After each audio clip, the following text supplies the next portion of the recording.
بتایا جاتا ہے کہ 900 برس لوگوں کو اسلام کی تبلیغ کرتے رہے، اسلام کی دعوت دیتے رہے، لوگوں کو خدا سے ڈراتے رہے۔ 900 برس میں صرف 83 لوگ ہی ایمان لائے تھے، اور ان کی قوم اتنی شرارت کرتی تھی آپ کے ساتھ کہ روزانہ صبح سے لے کر شام تک جب آپ کے اوپر پتھر مارتی تھی، اس پتھروں میں آپ چھپ جایا کرتے تھے۔ حضرت شعیب علیہ السلام، حضرت شیس علیہ السلام، حضرت موسیٰ علیہ السلام، حضرت ابراہیم علیہ السلام، حضرت اسماعیل علیہ السلام، حضرت اسحاق علیہ السلام، حضرت یعقوب علیہ السلام، حضرت یوسف علیہ السلام، حضرت عیسیٰ علیہ السلام، سارے نبی اپنے قوم سے یہی کہتے رہے کہ میری قوم تم ایمان لے آؤ، مجھے اللہ کا پیغمبر مانو، اللہ کا نبی مانو، اس کے بدلے میں تجھ سے کچھ نہیں مانگتا، کچھ سوال نہیں کرتا، بس یہی ہے کہ تم ایمان لے آؤ، اللہ کا رسول مجھے مانو، اللہ کا نبی مانو، اللہ کا پیغمبر مانو۔ لیکن قوم آپ کی بات نہیں سنتی تھی، ان کے دلوں پر کچھ اثر نہیں کرتا تھا۔ ہمارے نبی محمد مصطفیٰ صلی اللہ علیہ وسلم 23 سال میں 2.25 لاکھ لوگوں کو مشرف اسلام بنا دیا۔ بولو سبحان اللہ۔ جو پہلے نبی آئے، ان نبیوں نے یہی اپنی قوم سے کہا، اپنے امتی سے،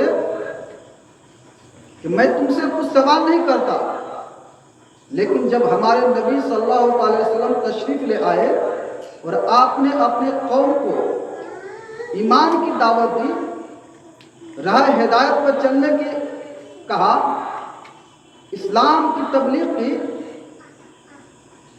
تو اللہ نے فرمایا اے محبوب آپ ان لوگوں سے کہہ دیں جو میں تمہیں ایمان کی دولت دے رہا ہوں، جہنم سے آزادی کا ٹھکانہ دے رہا ہوں، تجھے خدا کی معرفت دے رہا ہوں، تو تم اس کے بدلے میں مجھے دو کیا؟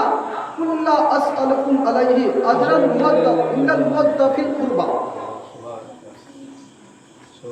اس کے بدلے میں تجھ سے اجر یہی مانگا جا رہا ہے، تجھ سے کچھ اجر نہیں مانگا جا رہا، بلکہ یہی ہے کہ ہمارے اہل بیت سے، ہمارے قرابت داروں سے، ہمارے خاندان والوں سے محبت کرو۔ بولے سبحان اللہ۔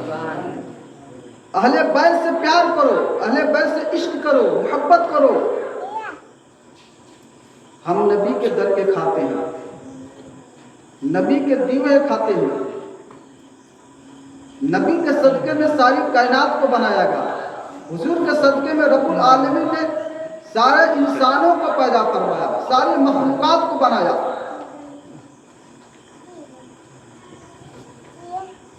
اور آل نبی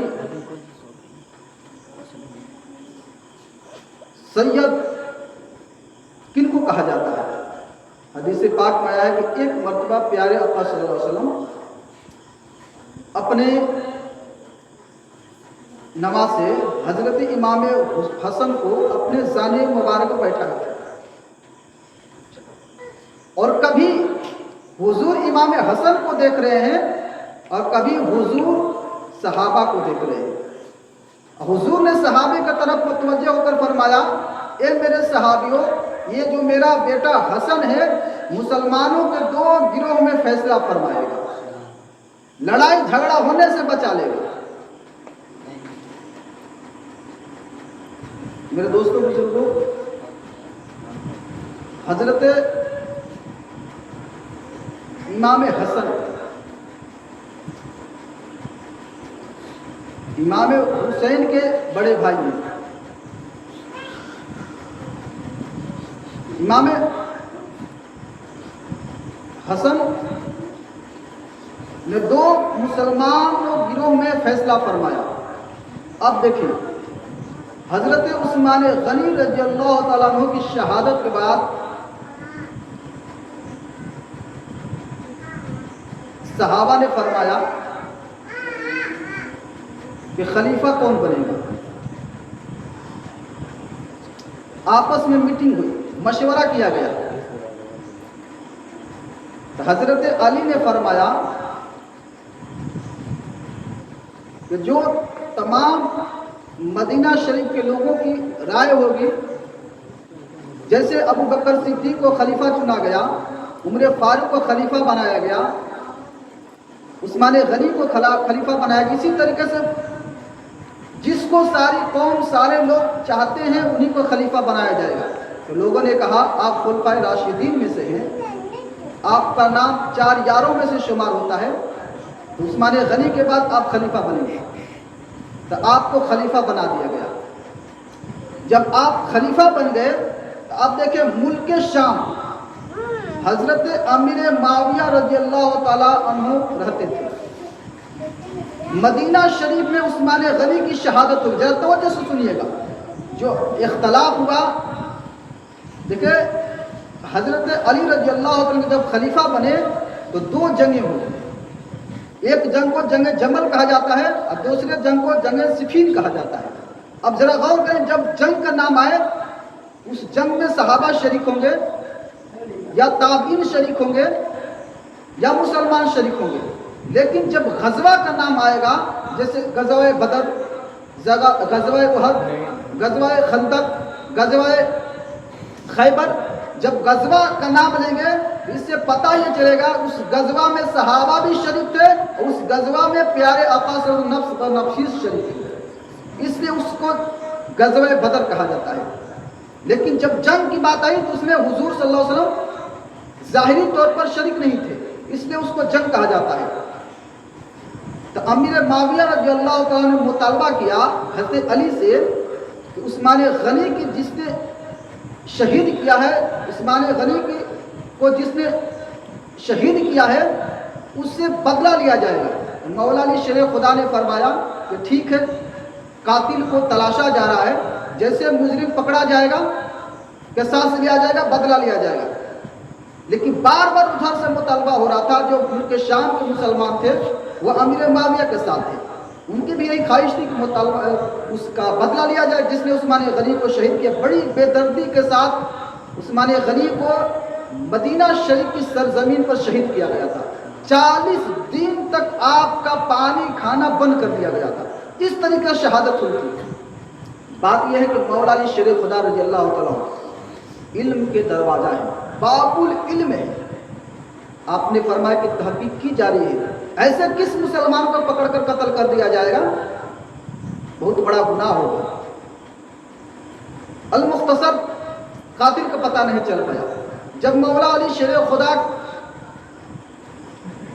کی شہادت ہوئی,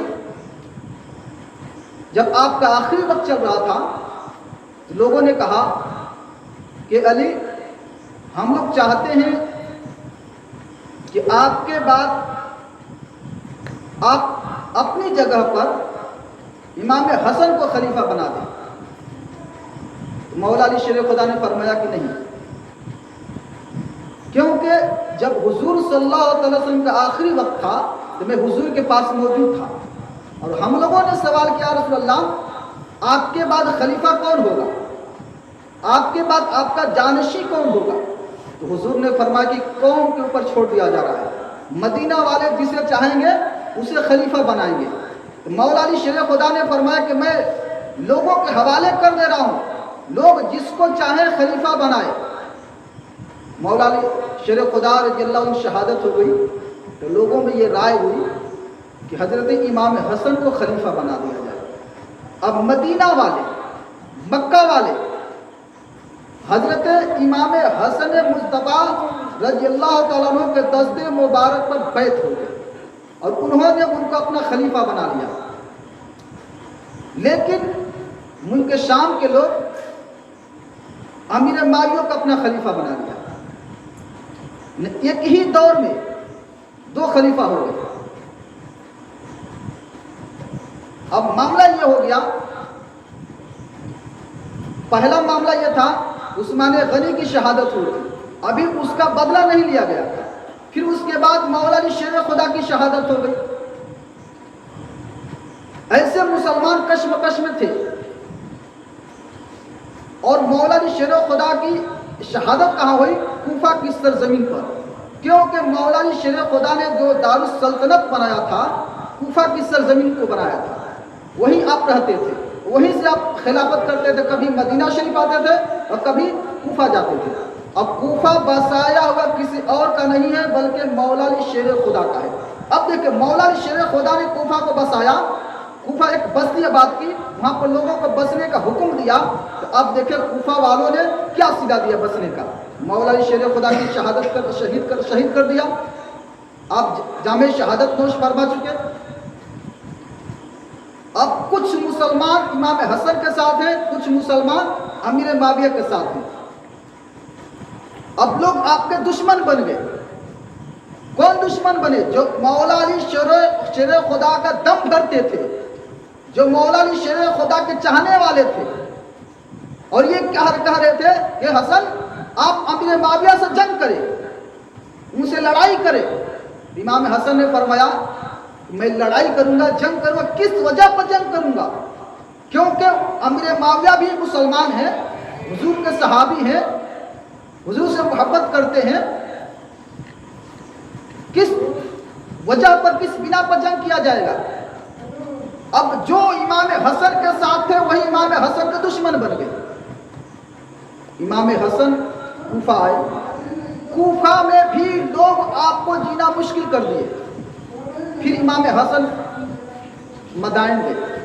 जब मदाइन गए तो वहाँ पर मुख्तार सफ़ी का आपने नाम सुना होगा, जिसको करबला के बाद लोगों ने उसको हीरो बनाकर पेश किया। ये बहुत बड़ा हीरो है, उसके ऊपर फिल्म भी बना दी। मुख्तार सफ़ी का चचा था, वो मुहिब अहले बैत था, आले नबी से प्यार करता था और नबी के घरानों से बहुत उसे इश्क था। अब जरा गौर करें, इमाम हसन तो अल्लाह तबारक व तआला ने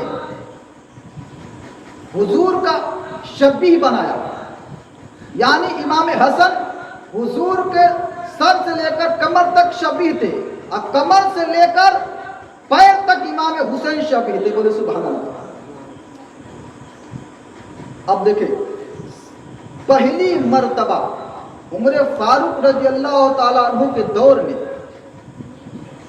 दोनों साहबजादे इमाम हसन और इमाम हुसैन अफ्रीका को जीतने के लिए, आप गालिबन उस फौज का जो कमांडर थे, सिपह सलार थे, जिनको उमर फारूक ने बनाया था, वो थे अबू उबैदुल्लाह बिन जर्राह। उनके साथ आप चल दिए। पहली मर्तबा नौजवान सिपाही, दोनों भाई अफ्रीका को जीतने के लिए, फतह करने के लिए चल देते हैं। जैसे अफ्रीका के जंगल के करीब जाते हैं, जो जंगल में आदिवासी थे, जो जंगल में रहने वाले लोग थे, उन्होंने कहा ये हुजूर के दीवानों, ये हुजूर के चाहने वालों, अफ्रीका जाने के लिए दो रास्ते हैं। पहला रास्ता 7 दिन का है लेकिन बहुत ही कठिन रास्ता है। दूसरा रास्ता 1 महीने का है लेकिन बहुत आसान रास्ता है। जो 7 दिन वाला रास्ता है, इतना खतरनाक रास्ता, इतने बड़े बड़े दरिंदे जानवर रहते हैं, हशरातुल अर्द रहते हैं, ऐसे ऐसे सांप रहते हैं, ऐसे ऐसे जानवर रहते हैं कि जब आप जंगल को क्रॉस करेंगे, जंगल को पार करेंगे, तो ऐसे ऐसे अजदा है, सांप है, अगर अपने सांसों को लेंगे तो आप नेजे सहित, तलवार सहित, बर्छी भाला सहित उसके पेट के अंदर चले जाएंगे। इसलिए हम लोगों की राय यह है कि आप लोग 1 महीने के रास्ते से जाएं। तो हजरत अबू उबैदुल्लाह बिन जराह ने तमाम सहाबा को बैठाया, एक मीटिंग किया मशवरे के लिए। और उस मशवरे की मीटिंग में हजरत इमाम हसन हुसैन को रखा गया। बोले सुभान अल्लाह। क्यों? कि सहाबा कराम नवासा रसूल होने की वजह से इमाम हसन हुसैन से बहुत मोहब्बत करते थे, बहुत प्यार करते थे और बहुत आपकी कदर करते थे। इमाम हसन को भी बैठाया गया, इमाम हुसैन को बैठाया गया।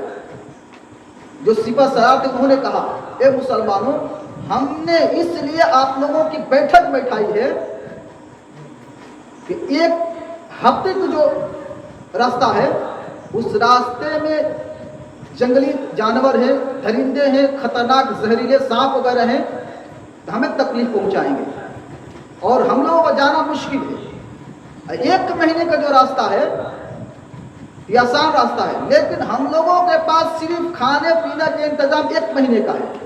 अगर हम 1 महीने वाले रास्ते से चलते हैं तो जो हम लोगों के पास खाना पीना का सामान है सारा सामान रास्ता ही में खत्म हो जाएगा।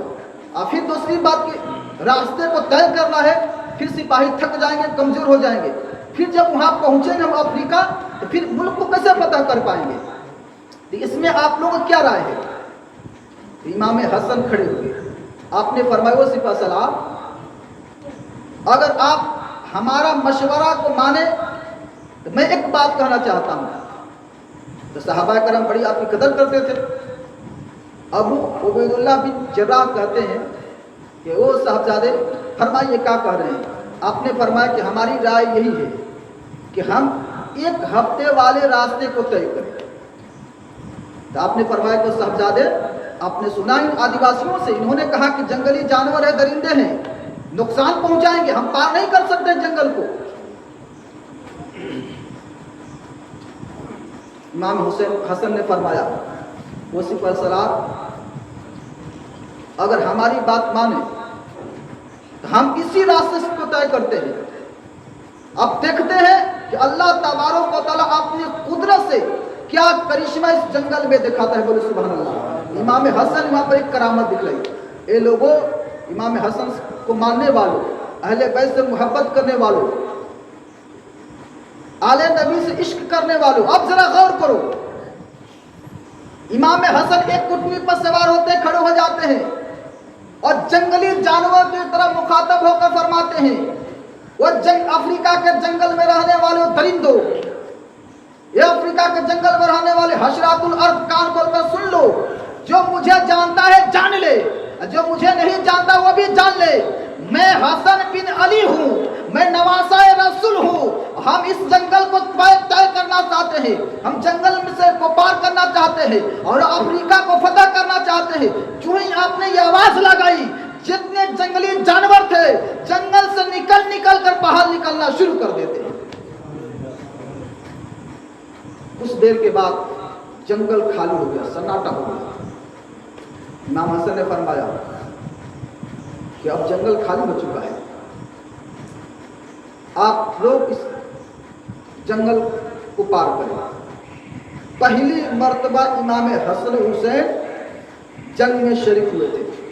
जैसे गए अफ्रीका के जंगल को पार करके अफ्रीका के मुल्क को उन्होंने फतह कर दिया। देखिए, उमर फारूक रज़ियल्लाहु तआला अन्हु के दौर में 51 लाख मरबा मील पर हुकूमत की गई। उसी दौर में ईरान को फतह किया गया, अफ्रीका को फतह किया गया, अफगानिस्तान को फतह किया, बहुत सारे मुल्कों को फतह किया गया था। उसी दौर में अज़ान मिल्लत इस्लामिया उमर फारूक रज़ियल्लाहु दौर में एक बड़ी वसी सल्तनत बन चुकी थी। बहुत बड़ा हुकूमत कायम उमर फारूक ने अपने ज़माने में कर दी थी। और फारूक वो सहाबी रसूल हैं जिन्होंने एक घाट पर बकरी को भी पानी पिलाया था और शेर को भी पानी पिलाया, ऐसा इंसाफ कायम किया था। हजरत इमाम हसन बहुत सखी थे, आप सखावत के ताजदार थे, आप सखावत के बादशाह थे। आप ने अपने जमाने में बेवाओं के लिए महाना तनख्वाह मुकर्रर कर दी थी और हर घर आप हर महीने में राशन वगैरह पहुंचाया करते थे। جب آپ کا انتقال ہو گیا، جب بیواؤں کے گھر کسی کو پتا نہیں تھا کہ میرے گھر کون راشن پہنچاتا ہے، جب آپ کا انتقال ہو گیا 1 مہینے تک جب راشن نہیں پہنچا تو لوگوں کو پتا چلا کہ ہمارے گھر کوئی اور راشن نہیں بلکہ امام حسن پہنچاتے تھے۔ ایک مرتبہ امام حسن مسجد سے نماز پڑھتے رہے، دروازے پر کھڑے مسجد کے، ایک شخص آیا، اس نے پوچھا آپ کون ہیں؟ امام حسن نے فرمایا کہ میرا نام حسن ابن طالب ہے۔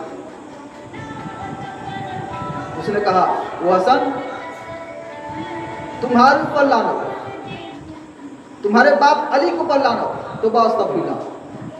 بڑی بھدی بھدی گالیاں دی، الٹے سیدھے بات کہا، لیکن امام حسین کی سخاوت کو سنی۔ دیکھیں جو بہادر ہوتا ہے کبھی اس کے اندر غصہ نہیں آتا ہے، غصے کو کنٹرول کرتا ہے، وہ جانتا ہے اگر میں اسے ایک تھپڑ ماروں گا زمین میں دھس جائے گا، اس لیے بہادر نرم دل ہوتا ہے، سادہ مزاج کا ہوتا ہے۔ امام حسن سنتے رہے، جو آپ کے چاہنے والے تھے، آپ کو ماننے والے تھے، انہوں نے کہا اے امام اگر آپ حکم فرمائے تو اس کو ابھی قتل کر دیا جائے، ابھی اس کو سزا دی جائے۔ امام حسن نے فرمایا خاموش ہو جائے، اسے جو بھی بولنا ہے بولنے دو۔ بہت بولتا رہا، جب بول کر تھک گیا امام حسن نے فرمایا وہ نوجوان تم نے ہم کو گالی دیا، ہمارے باپ والد کو گالی دیا، برا بھلا کہا، کیا تم قرض میں ہو کہ تمہارے قرض کو چکا دیا جائے؟ کیا تم کو کسی نے ستایا ہے اس کی پریشانی کو دور کر دیا جائے؟ کیا تم بھوکا ہو تجھے کھانا کھلایا جائے؟ پھر وہ غصہ ہو گیا، پھر گالی دینے لگا، پھر گالی دیتے دیتے تھک گیا تو خاموش ہو گیا۔ اب اس کو دل میں احساس ہوا کہ میں نے اتنی گالی دی امام کو، میں نے برا بھلا کہا، لیکن امام ابھی بھی خاموش ہے، اس کا دل نرم ہو گیا، وہ خاموش ہو گیا۔ امام حسن نے اپنے چاہنے والوں سے کہا، اپنے خادم سے ایسا کرو کہ ایک تشت میں اسے پانی لا کر دو، کیونکہ بہت ہی گالی دے چکا ہے، تھک چکا ہے، گلا اس کا سوکھ چکا ہے، اسے پانی پلایا جائے۔ اسے پانی پلایا گیا۔ امام حسین نے اپنے خادم سے کہا کہ جاؤ الماری میں نے ایک تشت میں سونے کی اینٹ رکھی ہے، اس اینٹ کو لایا جائے۔ جب سونے کی اینٹ کو لایا گیا، آپ نے اپنے خادم سے کہا، اپنے غلام سے کہا یہ سونے کا سارا جوہر جواہرات اس شخص کو دے دیا جائے۔ جب اس کو دیا گیا اس نے تعجب کیا، اس نے کہا امام میں نے آپ کو گالی دیا، آپ کے والد کو گالی دیا، میں نے برا بھلا کہا، لیکن آپ ناراض نہیں ہوئے۔ امام حسن نے فرمایا کہ جو تیرے پاس تھا تو نے دے دیا، اور جو میرے پاس ہے میں نے تجھے دے دیا۔ ہم نبی کے گھرانے والے ہیں۔ حضرت امام حسن مصطفیٰ رضی اللہ تعالیٰ عنہ ایک سفر پر جا رہے تھے، آپ نے دیکھا ایک کھجوروں کا درخت ہے، اور اس درخت میں غلام بیٹھا ہوا ہے جو کالا کلوٹا غلام ہے، اور اسی کے بازو میں ایک کتا بیٹھا ہوا ہے۔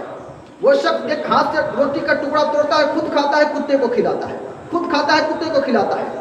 امام حسن اس کتے کو کھانا کھلانے کو سے بڑی متاثر ہوئے۔ آپ اس کے قریب جاتے ہیں، آپ نے فرمایا وہ غلام یہ کتا تمہارا ہے؟ اس نے کہا، اس نے پہچانا نہیں کہ یہ امام حسن ہے، حضور کے نواز سے پہچانا نہیں۔ اس نے کہا کہ یہ کتا میرا نہیں ہے۔ آپ نے فرمایا کہ اس کتے کا کیوں کھانا کھلا رہا ہے؟ اس نے کہا کہ جب میں کھانا کھانے کے لیے بیٹھ گیا، یہ آوارہ کتا ہے، یہ فالتو کتا ہے، گلیوں میں گھومنے والا کتا ہے، کسی کا پالا ہوا نہیں ہے۔ جب میں کھانے کے لیے بیٹھ گیا، اسے بھوک لگی ہوئی تھی، اس لیے میرے پاس آ کر بیٹھ گیا۔ میں نے سوچا یہ بھوکا ہے، اسے کھانا کھلا دیا جائے، میں بھی کھانا کھا رہا ہوں، اسے بھی کھانا کھلا رہا ہوں۔ امام حسن فرماتے ہیں کہ تیرا آقا کہاں رہتا ہے، تیرا مالک کہاں رہتا ہے، میں اس سے ملنا چاہتا ہوں۔ اس نے کہا فلاں فلاں جگہ پر میرا فلاں مالک رہتا ہے۔ امام حسن نے اس مالک سے فرماتے ہیں کہ کیا تم اس جو کھجور کے باغ میں جو تمہارا غلام رہتا ہے اس کو بیچو گے؟ اس نے کہا کہ ہمیں نہیں بیچنا ہے۔ آپ نے فرمایا کہ بیچو گے، کیا قیمت ہے؟ اس نے کہا میں نہیں بیچوں گا۔ آپ نے فرمایا اس کی قیمت 2 لے لے۔ اس نے کہا کہ نہیں بیچنا ہے۔ آپ نے فرمایا کہ 3 لے لے۔ اس نے کہا کہ نہیں بیچوں گا۔ آپ نے کہا 4 لے لے۔ اس نے کہا امام اس غلام کے اندر کیا خاصیت ہے، کیا خوبی ہے کہ آپ اس کو خریدنا چاہتے ہیں؟ हमें गुलाम को नहीं बेचना है। वो गुलाम तो खूबसूरत भी नहीं है, वो गुलाम अच्छा भी नहीं, हसीन भी नहीं है। अब क्यों उसे खरीदना चाहते हैं? जितने कीमत में उस गुलाम को खरीदेंगे उतनी कीमत में बाजारों में 5 गुलाम खरीद लेंगे। अब क्यों खरीदना चाहते हैं? इमाम हसन ने फरमाया कि जो खूबी मैंने उस गुलाम के अंदर देखी है वो खूबी किसी गुलाम के अंदर नहीं है, इसीलिए मैं उसे खरीदना चाहता हूँ। तो आपने फरमाया कि 5 गुना ले ले। उसने कहा कि चलिए ठीक है। 5 गुना कीमत पर इमाम हसन ने उस गुलाम को खरीद लिया। और खरीदने के बाद पहले ज़माने में जब गुलाम खरीदे जाते थे, बेचे जाते थे, उसके सर्टिफिकेट बनते थे, मार्कशीट बनते, सनद बनती थी कि फला फला से ये गुलाम को खरीदा गया और फला शख्स ने खरीदा। इमाम हसन वो सनद लेकर आए, उस गुलाम को दे दिए और आपने फरमाया कि गुलाम मैंने तुझे खरीद लिया है। वो बहुत खुश हुआ और खरीदने के बाद आपने फरमाया गुलाम मैंने तुझे खरीद कर तुझे आज़ाद भी कर दिया है। उसने कहा कि ए मेरे आका, ए मेरे दाता, जब आपने हमें खरीद लिया है तो हमें आज़ाद न करे, बल्कि मैं चाहता हूं कि आप जैसे आकाओं का मैं गुलाम बनकर रहूं, अपनी खिदमत में रखे। इमाम हसन ने फरमाया कि मैं गुलाम नहीं बनाना चाहता, तू आज़ाद है, आज़ाद हो जा। तो तड़प गया, आपके कदमों में गिर गया। उसके बाद उसने कहा आका मैं जब गुलाम था इस मालिक की खिदमत करता था, मुझे खाने पीने के लिए मिल जाता था, बाग की रखवाली करता था, मुझे खाने पीने का इंतजाम हो जाता था। अब मैं आज़ाद हो चुका हूं तो मैं क्या करूंगा, कौन सा काम करूंगा? इमाम हसन फरमाते अभी मैं आता हूं। फिर उस मालिक के पास जाते हैं। आपने फरमाया कि जो गुलाम जिस बाग में रहता था क्या तुम उस खजूरों के बाग को बेचोगे? उसने कहा आका हसन मैं बेचना नहीं चाहता, मैं नहीं बेचूंगा। आपने फरमाया कि उसकी कीमत 2 गुना ले ले। उसने कहा मैं नहीं बेचना चाहता। आपने कहा 3 गुना ले ले। उसने कहा मैं बेचना नहीं चाहता, हमें नहीं बेचना है। आपने फरमाया 4 गुना ले ले। उसने कहा कि उस बाग के अंदर क्या खूबी है, क्यों खरीदना चाहते हैं? आपने फरमाया 5 गुना ले। उसने कहा चलो ठीक है। 5 गुने कीमत पर इमाम हसन उस बाग को खरीद लिया। खरीदने के बाद आए उस गुलाम के पास, आपने फरमाया ओ गुलाम ये ले जमीन के कागजात, बागीचे का दस्तावेज, मैंने इस बाग को खरीद कर तुझे इस बाग का मालिक भी बना दिया। इमाम हसन फिर एक मरतबा सफर पे थे, आपके साथी साथ में थे इमाम, और जिस जगह आप सफर फरमा रहे थे वो जगह रेतीली जमीन थी, बलबट जमीन थी, दूर दूर तक कोई दरख्त नहीं नजर आ रहा था, किसी चीज का दरख्त नहीं था।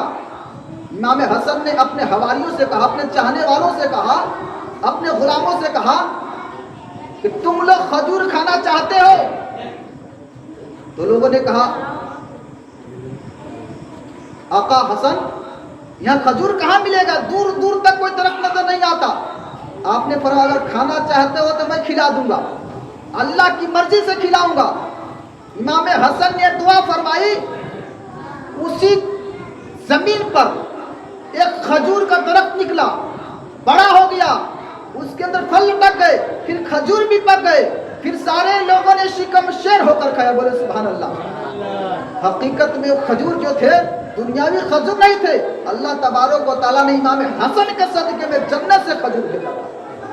लेकिन एक बात याद रखें, कुछ लोग मुनाफिक किस्म के भी होते हैं। उसमें से एक शख्स था, उसने कहा हसन आपने जो ये जमीन पर एक खजूर का दरख्त को निकाल दिया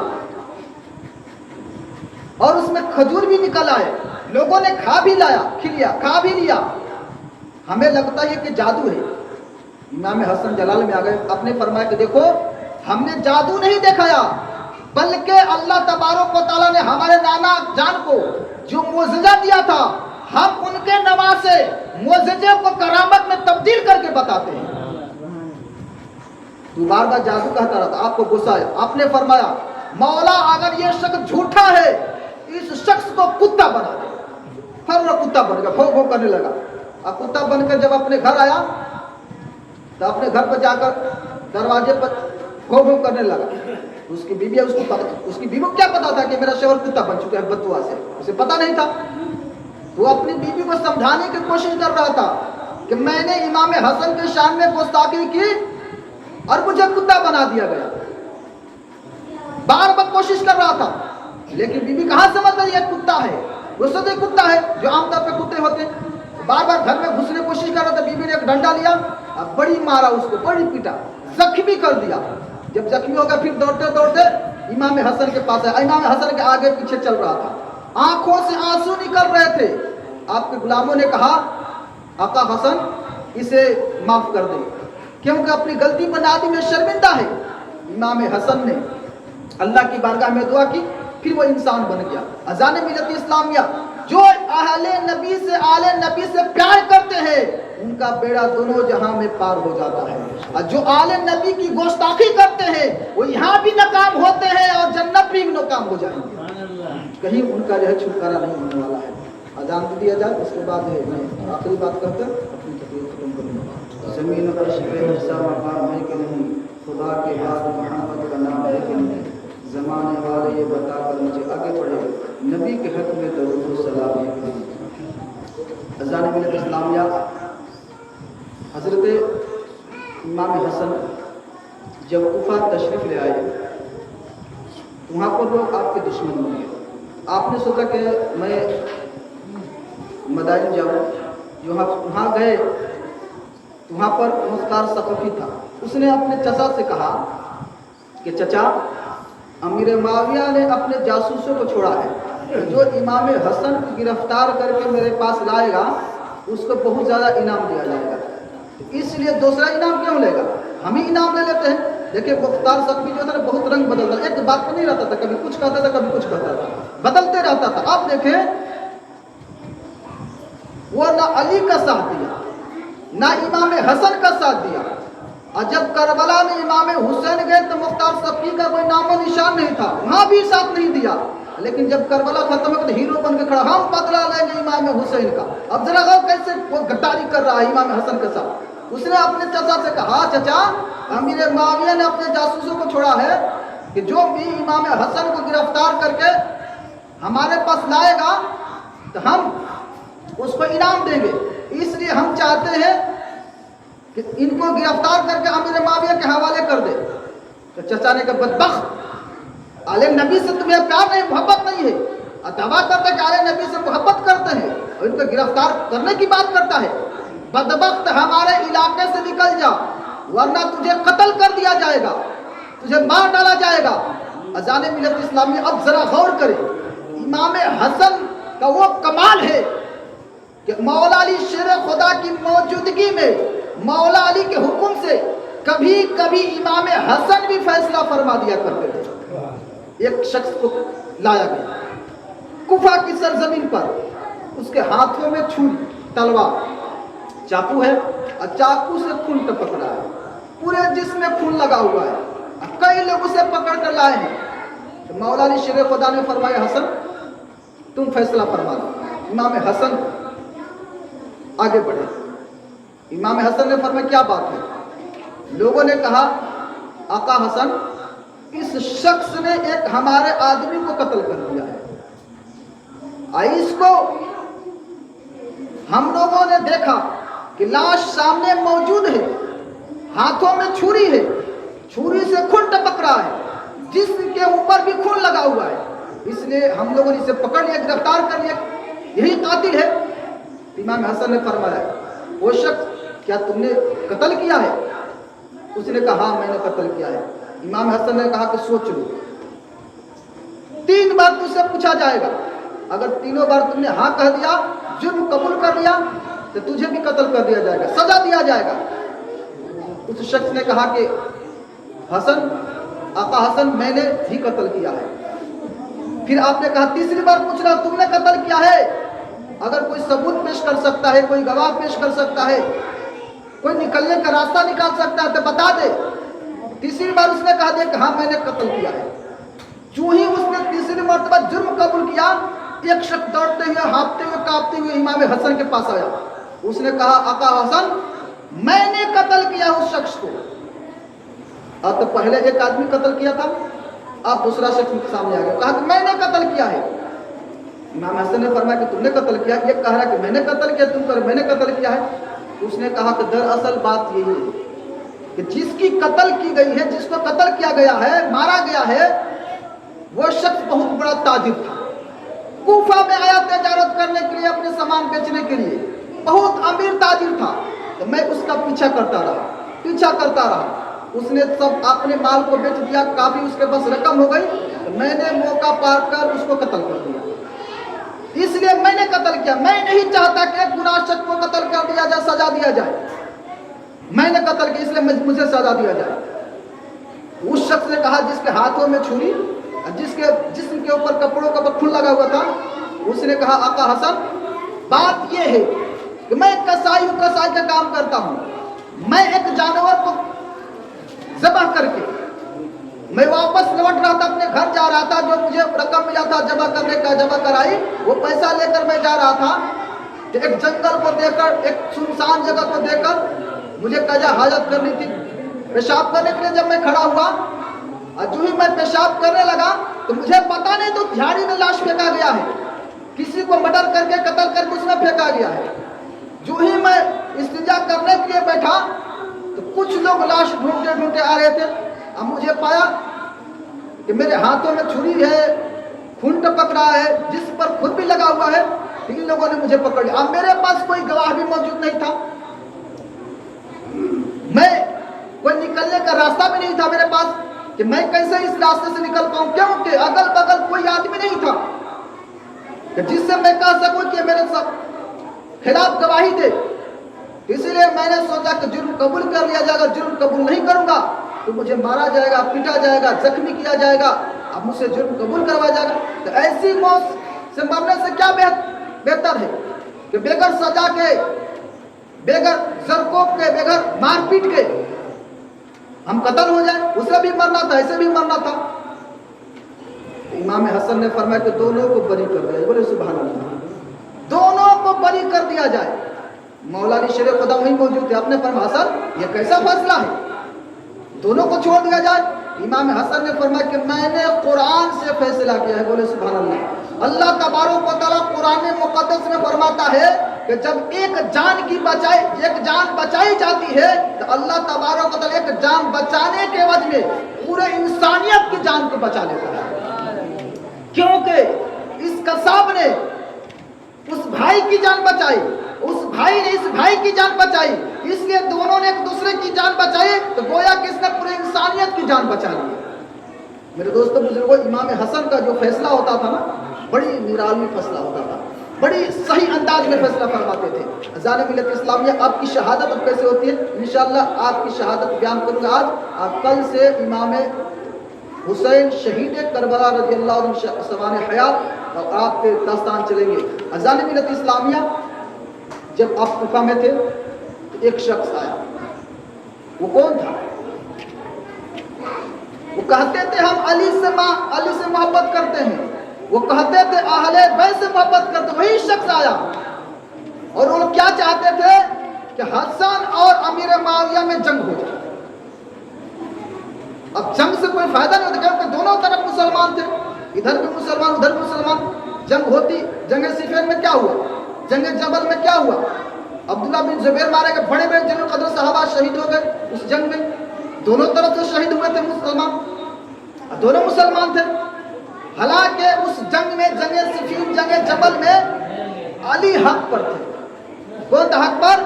अली हक पर थे और अमीर मुआविया खता इत्तेहादी पर थे। और उलमाए कराम फरमाते हैं कि जब मुस्तहिद से कोई खता हो जाए तो उसे एक सवाब मिलता है। बोले सुभान अल्लाह। तो अमीर मुआविया खुद मुस्तहिद थे। किसी सहाबी ने पूछा कि अमीर मुआविया को देखा गया कि वितर के नहीं नमाज पढ़ते, एक ही रेखा कितना पढ़ते हैं, वितर कितने का नमाज पता है आपको? 3 रेखा नमाज। किसी ने अब्दुल्ला इब्न अब्बास से पूछा, ये बहुत बड़े मुहद्दिस थे, मुफक्किर थे, हुजूर के ज़माने का मुफ्ती थे। उनसे किसी ने कहा कि हमने देखा अमीर मुआविया को वितर के 3 रकात नमाज पढ़ते हुए। 3 भी पढ़ते लेकिन कभी कभी एक पढ़ लेते थे। عبداللہ ابن عباس فرماتے ہیں کہ امیر معاویہ کے بارے میں نہ پوچھو، کیونکہ جو خود مجتہد ہو، قرآن و حدیث سے مسئلہ نکالتا ہو، تو اس کے کردار پر شک نہیں کرنا چاہیے۔ جو ایک ہی رکعت پڑھتے ہیں تو ایک ہی رکعت ان کے لیے بہتر ہے۔ اذان ملت اسلامیہ امام حسن جانتے تھے کہ امیر معاویہ بھی حضور کے صحابی ہیں، جو ادھر میں یہ بھی مسلمان ہے، اس لیے امام حسن جنگ کرنا نہیں چاہتے تھے، صلح کرنا چاہتے تھے۔ اس نے کہا کہ حسن آپ امیر معاویہ سے جنگ کیوں نہیں کرتے؟ آپ نے فرمایا کہ جنگ نہیں کرنا۔ اس نے ایک خنجر نکالا اور آپ کے زانے مبارک مار دیا۔ آپ گھوڑے پر سوار تھے تو آپ کو بہت تکلیف ہوئی، خون کا فوارہ نکلنے لگا، تو آپ مدائن گئے، وہاں پر علاج کیا گیا۔ اس کے بعد جو مختار صفی کا چچا تھے، انہوں نے کہا اے حسن، اگر آپ کوفہ میں رہیں گے تو یہاں بھی لوگ آپ کے دشمن ہیں، اگر آپ مدائن میں رہیں گے یہاں بھی لوگ دشمن ہیں، مدینہ اور مکہ کے علاوہ کسی بھی شہر میں چلے جائیں گے آپ کے لوگ دشمن ہیں، اس لیے ہمارا مشورہ یہی ہے کہ آپ مدینہ شریف چلے جائیں، کیونکہ آپ کا پیدائش کی جگہ ہے، وہاں پر صحابہ کرام رہتے ہیں، وہاں پر آپ کا آبائی وطن ہے، آپ وہاں چلے جائیں، وہاں پر کوئی آپ کو کچھ نہیں کہے گا۔ تو آپ نے ایک خط لکھا امیر معاویہ کے نام پر، لکھا یہی خط میں کہ امیر معاویہ ہم صلح کرنا چاہتے ہیں، ہم جنگ نہیں کرنا چاہتے ہیں۔ جب آپ نے خط امیر معاویہ کی بارگاہ میں بھیجا تو امیر معاویہ نے قبول کر لیا اور صلح ہو گئی، اور امام حسن نے 6 مہینے تقریباً خلافت کیے تھے، حکومت کیے تھے، پھر آپ نے اپنی خلافت کو امیر معاویہ کو سپرد کر کے آپ مدینہ شریف چلے گئے۔ جب آپ مدینہ شریف چلے گئے تو پھر بھی لوگ وہاں پر چلے گئے، دشمن تھے۔ مروان بن حکم کا نام آپ نے سنا، اس کا نام بعد میں آئے گا، بڑی بدبخت آدمی تھا، حضور نے اس کو ملک بدر کر دیا تھا، مدینہ سے نکال دیا تھا، جان نہیں چھوڑا گیا۔ اذان ملت اسلامیہ، بعض لوگوں نے کہا کہ امام حسن کو زہر ان کی بیوی نے دی تھی، لیکن ہمارے جو علماء کرام ہیں، جو محتاط علماء کرام ہیں، مورخین ہیں، انہوں نے فرمایا کہ جس نے زہر دیا تھا امام حسن کو، اس کا پتہ نہیں لگا کس نے زہر دیا تھا۔ خیر، زہر دلا گیا آپ کو، تو پہلے مرتبہ جب زہر دیا گیا، امام حسن آپ اپنے نانا جان کے قبر مبارک پر گئے، وہاں سے ہاتھ نکلا، امام حسن کے سر پر حضور نے ہاتھ پھیرا، وہ زہر جائے لگا۔ پھر دوسری مرتبہ دیا گیا، پھر روضہ نبی پر حاضر ہوئے، وہ زہر جائے لگا۔ تیسری مرتبہ، چوتھی مرتبہ، 5ویں مرتبہ، جب 6ٹھی مرتبہ زہر دیا گیا تھا، ہیرا کو پیس کر کے، ہیرا بہت نوکیلا ہوتا ہے، ہیرا اتنا مضبوط ہوتا ہے کہ ہیرے کی نوک سے جب شیشے کو کاٹا جاتا ہے، جہاں سے نشان لگایا جاتا ہے وہیں سے شیشہ ٹوٹ جاتا ہے، اتنا سخت ہوتا ہے۔ ہیرے کو پیس کر کے جس سراہی میں آپ پانی پیتے تھے، وضو بناتے تھے، اسی سراہی میں ڈال دیا گیا۔ جب آپ نے پانی پیا، زہر بہت خطرناک تھا، تو آپ کو خون کی کر ہونے لگا اور گوشت کے دوسرے باہر نکلنے لگے، بہت شدید تکلیف ہونے لگی۔ آپ پھر حضور کی بارگاہ میں گئے تو قبر انور سے آواز آئی کہ حسن نواسے، میرے پیارے بیٹے، میرے پیارے صاحبزادے، کیا اپنے نانا سے نہیں ملنا چاہتے؟ آپ نے فرمایا نانا جان کیوں نہیں؟ کہ حضور نے فرمایا کہ حسن اب ان قریب وقت آ گیا ہے جب ہم سے ملنے والے ہیں۔ میرے دوستوں، جب آپ آخری وقت میں تھے، امام حسین نے فرمایا، جو آپ کے چھوٹے بھائی تھے، انہوں نے فرمایا کہ بھائی جان، جس نے بھی آپ کو شہید کیا ہے، جس نے بھی آپ کو زہر دیا ہے، اس سے بدلہ لیا جائے، آپ نام بتا دیں۔ امام حسن نے فرمایا جس پر میرا گمان ہے، جس پر میرا شک ہے، تو میں اللہ کی بارگاہ میں دعا کرتا ہوں کہ اللہ تبارک و تعالیٰ اس کا خود فیصلہ فرمائے گا۔ اگر میرا گمان اس کے اوپر نہیں ہے، جس نے مجھے زہر دیا ہے، میں نہیں سوچ رہا ہوں، تو اللہ معاف فرمانے والا ہے۔ اذان ملت اسلامیہ، آپ نے ایک وصیت کی امام حسن نے، آپ نے فرمایا کہ میرے بھائی، میری وصیت یہی ہے کہ میں شہید ہو جاؤں، میرے جنازے کو تیار کر کے نانا جان کے پہلو میں دفن کر دو۔ اگر مروان رکاوٹ ڈالے گا، دیکھیں بعض لوگ یہاں پر کہتے ہیں کہ عائشہ صدیقہ نے رکاوٹ ڈالا تھا، عائشہ صدیقہ کیوں رکاوٹ ڈالیں گے؟ کوئی بھی نانی چاہتی ہے کہ ہمارا نواسا یا ہمارا ناتی اپنے نانا کے بغل میں نہ ہو، پہلو میں نہ ہو، کوئی تھوڑی جانتا ہے، کوئی نہیں نانی چاہتی ہے۔ حضرت عائشہ صدیقہ رضی اللہ تعالیٰ عنہ امام حسن کی نانی لگتی تھی، کون لگتی تھی؟ نانی لگتی تھی، وہ کیوں رکے گی؟ بعض لوگ کہتے ہیں عائشہ صدیقہ نے روکا تھا، لیکن وہاں پر مروان بن حکم وہ تلوار لے کر آ گیا اپنے سپاہیوں کو لے کر کہ حضور کے بغل میں امام حسن کو دفن نہیں کیا جائے گا، پہلو میں دفن نہیں کرنے دیا جائے گا۔ इमाम हुसैन तलवार निकाल लिए और आपने कहा कि क्यों नहीं दफन किया जाएगा हमारे भाई को। तो हज़रत अबू हुरैरा रज़ियल्लाहु अन्हु तशरीफ लाए, आपने फरमाया इमाम हुसैन अपने गोसे को जब्त करें। आप अपने भाई की वसीयत को भूल गए। अपने भाई ने फरमाया था कि अगर हुजूर के नाना जान के पहलू में दफन से रोका जाएगा तो मुझे अम्मी जान के पहलू जन्नतुल बक़ी में दफन कर दिया जाए। तो इमाम हुसैन अपने गोसे को जब्त करते हैं, फिर उसके बाद जो है वहाँ पर पहलू में दफन करते हैं। कहाँ पर? बी फातिमा के जन्नतुल बक़ी में दफन कर दिया गया। आप देखिए बदबख्तों ने आले नबी को बहुत सताया है, याद रखें, बड़ी तड़पाया है, बड़ी तकलीफें दी है आले नबी को। जब इमाम हसन को दफन कर दिया गया और सुबह सवेरे जब इमाम हुसैन जाते हैं, देखते क्या है कि कब्र के ऊपर एक बख्त ने पैखाना कर दिया है। बड़े दिल में तकलीफ हुई। कैसे कैसे लोग होते, वही लोग थे जो कहते थे कि हम अली के साथ हैं, हसन के साथ हैं, अहले बैत के साथ। वही लोग ऐसा काम कर रहे थे, कब्र के ऊपर पैखाना कर दिया। इमाम हुसैन को गुस्सा आया, आपने अल्लाह की बारगाह में दुआ की, मौला जिस शख्स ने मेरे भाई के कब्र पर पैखाना किया है उसको पागल कुत्ता बना दो। थोड़ी देर में एक शख्स भो भो करते आया और कुछ बात बोलता था, भो भो करता था, कुछ बात बोलता था, भो भो करता था। याद रखना, कभी भी बददुआ से बचना, हमेशा कोशिश करना किसी के बददुआ नहीं लेना। एक बहुत बड़े आलिम है जिनका नाम है मौलाना फारूक खारिजी, वो फरमा रहे थे कि मैं बाबा ताजुल औलिया की बारगाह में अपने दोस्त के साथ गया। जब वहां पर गया तो देखा मैंने कि बहुत सारे वहां पर भिखारी हैं, बाजार पर रहते हैं, भिखारी भीख मांगते हैं। एक बात, जब भी मजार शरीफ पे जाना, आस्थाने पर जाना, कोई भी भिखारी आपके दरवाजे पर आए, नहीं देना है, खामोश हो जाना, लेकिन झिड़कना नहीं, उसे बुरा भला ना कहना। मौलाना फारूक खारिजी फरमाते हैं कि मैं अपने दोस्त के साथ जब गया बाबा ताजुल औलिया की बारगाह में, तो मेरे दोस्त ने 500 रुपया निकाल कर एक भिखारी को दे दिया। मैं सोचने लगा यार इतना पैसा दे, कोई ज्यादा नहीं है रकम। उसने कहा मैं बात बताऊंगा। जब वहां से वापस लौटे तो मेरे दोस्त ने कहा कि देखो जिस भिखारी को मैंने पैसा दिया वो भिखारी नहीं है, बल्कि अपने जमाने का बहुत बड़ा सेठ था। क्या था? बहुत बड़ा सेठ था, कई कंपनियां चलती थी। इसका मामूल था 1970 हिजरी में जब वो आता था बाबा ताजुल औलिया की बारगाह में,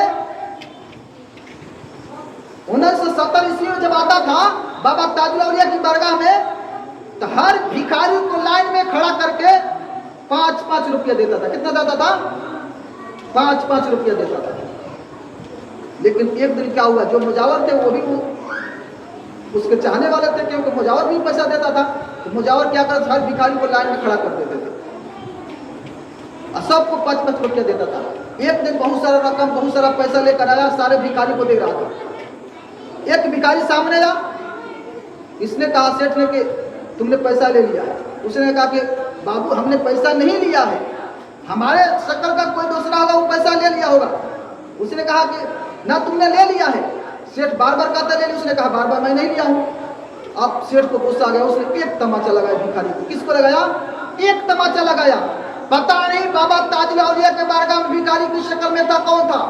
उसने बाबा ताजुल औलिया की तरफ मुंह करके कहा, बाबा इस सेठ ने इस भिखारी को थप्पड़ मारा है, बाबा इस भिखारी को मेरी ही तरह बना दे, इस भिखारी को मेरी ही तरह बना दे। याद रख, कभी भी दरवाजे पर भिखारी आए या मजार शरीफ जाना, अगर तंग करे, परेशान करे, कुछ बोलना नहीं, खामोश हो जाना। देना है या नहीं देना है, खामोश हो जाना। वरना मजारों पर जो भिखारी होते हैं उनकी शक्ल में पता नहीं कौन होता है। अगर बददुआ दे दी तो दुनिया भी खराब हो जाएगा, आखिरत भी खराब हो जाएगा।